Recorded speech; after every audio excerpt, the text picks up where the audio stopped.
When he entered the hotel, he was told there were no rooms available. "Sorry, sir, we're fully booked," the young receptionist said in a tone far from apologetic. Little did they know that the man they turned away wasn't just another traveler.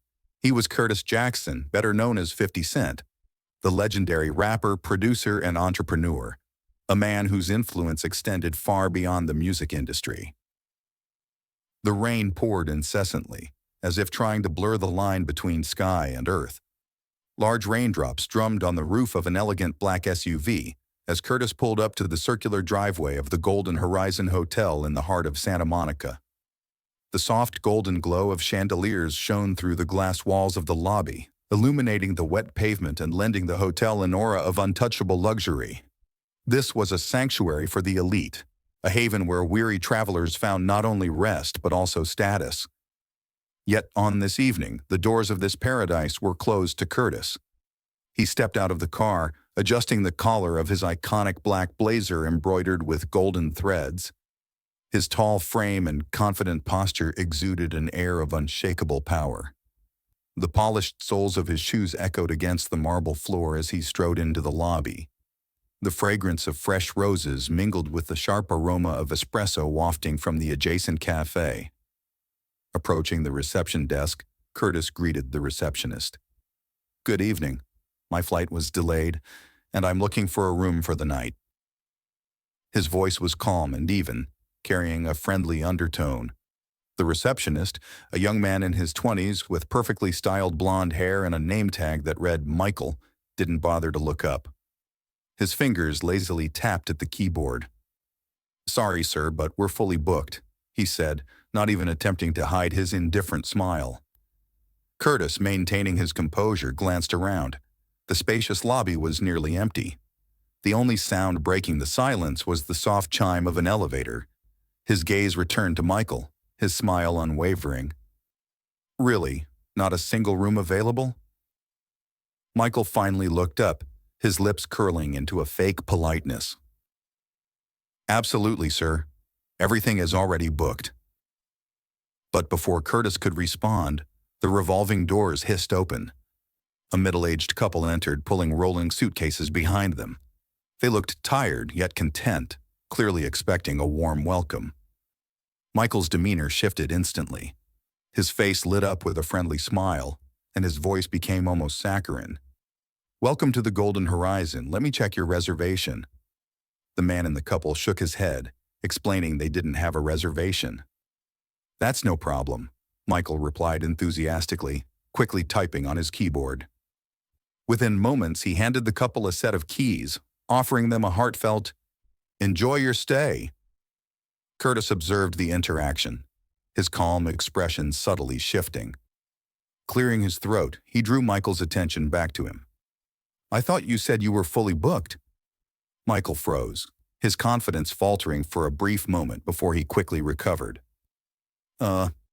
I meant we don't have rooms that match your preferences," he stammered awkwardly. Inside, Curtis felt a heavy pang of understanding. This wasn't about availability or his late arrival. It was about something far deeper and uglier. He slowly straightened, his gaze growing cold and his face inscrutable. "Thank you for your time," he said, turning on his heel and heading for the exit, leaving behind only the echo of his footsteps. Curtis thanked the waitress with a brief nod, his focus shifting to the laptop screen in front of him.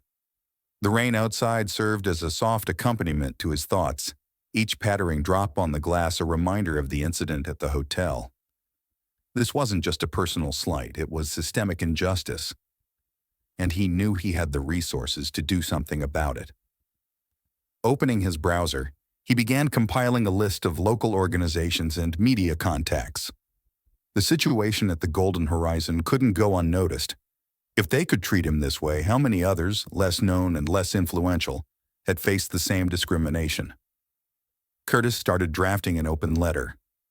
"To everyone reading this tonight, I witnessed an act that was not only unjust but also deeply offensive. A hotel whose reputation rests on serving its guests denied me a room, not because they were full, but because of something far worse. This cannot go unaddressed." His fingers moved swiftly over the keyboard, shaping the message he planned to share through his channels. Social media was his weapon, his platform. He could rally a wave of attention, and he fully intended to do so. When the draft was complete, he leaned back in his chair and took a sip of coffee. The hot liquid warmed him from the inside, reinforcing his resolve. Pulling out his phone, Curtis snapped a photo of the text displayed on his laptop screen. This image would be the first step. He uploaded the picture to Instagram with the caption, "Not everyone has a voice, but I do, and I'm going to use it. Tomorrow brings change." Likes and comments started flooding in almost instantly. His followers knew that every word he shared carried weight. The diner was quiet, the few other patrons stirring their coffee cups as the rain continued to tap against the windows. Suddenly, an idea struck Curtis. He typed out a quick message on his phone and hit send. "Get the team together. We've got work to do." His manager responded within a minute. "What are you planning?" Curtis smiled. "Something that's going to matter." The night wasn't over for him. In fact, it was just beginning. The receptionist, whose name tag read Jared, swallowed hard, trying to regain his composure. But his voice betrayed a noticeable tremor. "A new owner? Is this some kind of joke?" Curtis removed his sunglasses, allowing Jared to see the cold, piercing stare beneath them. That gaze cut through the young receptionist's veneer of confidence like a blade. "No jokes, brother," Curtis said evenly, with a faint hint of sarcasm. "The documents are right in front of you." Jared reached for the folder Curtis had placed on the desk. His fingers trembled as he flipped through the first few pages. His eyes scanned the seals, signatures, and official logos.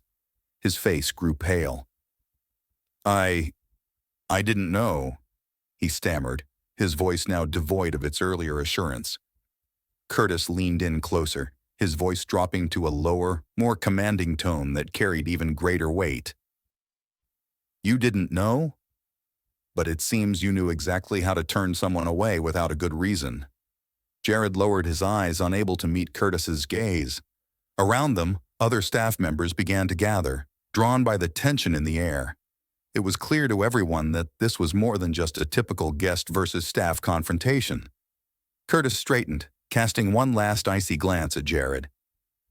"How much longer do you think you'll be standing behind this desk?" he asked coldly. Jared froze, unable to respond. Without waiting for an answer, Curtis turned to address the other staff members. His voice rang out louder now, carrying to every corner of the grand lobby.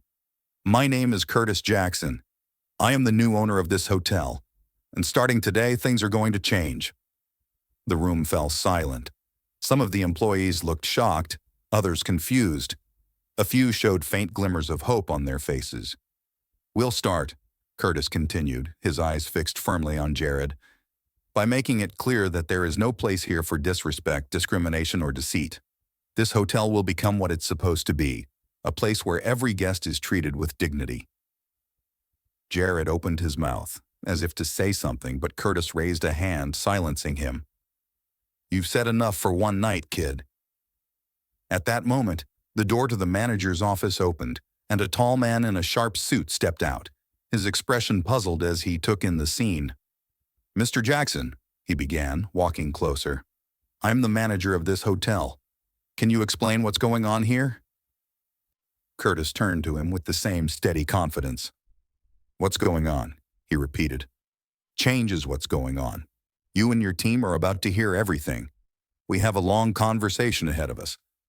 Curtis shifted his gaze away from the manager and surveyed the lobby, where the tension hung thick in the air.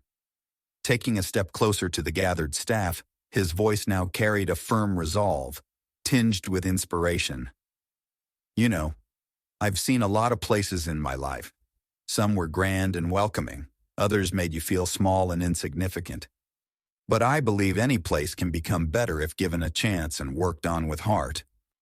He glanced at Jared, who still stood with his head bowed, visibly weighed down by the words.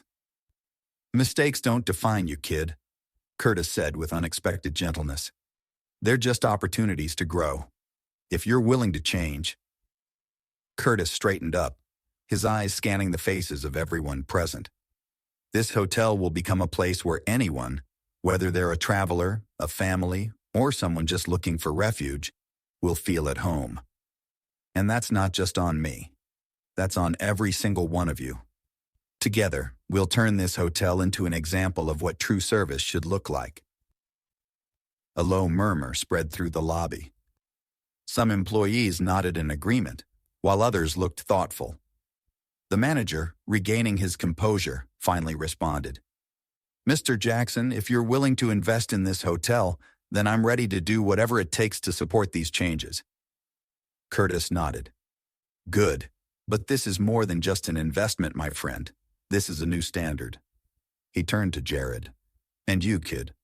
You can either step up and start doing your job with honesty, or this hotel will become part of your past. It's your choice." Jared nodded quickly, doing his best to mask his unease. Curtis took a few steps toward the exit, then paused. Turning back, his voice rang out loud and clear. "Today marks the beginning of a new chapter for this place. I'll see you all tomorrow. We've got a lot of work ahead of us."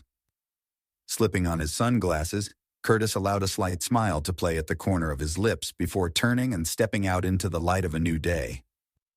The morning sun reflected off the hotel's glass walls, and the remaining raindrops sparkled like symbols of renewal. Curtis knew challenges lay ahead, but he was ready to face them head-on. This was more than just a business opportunity for him. It was a chance to prove to the world that respect, equality, and dignity mattered above all else. And this was only the beginning.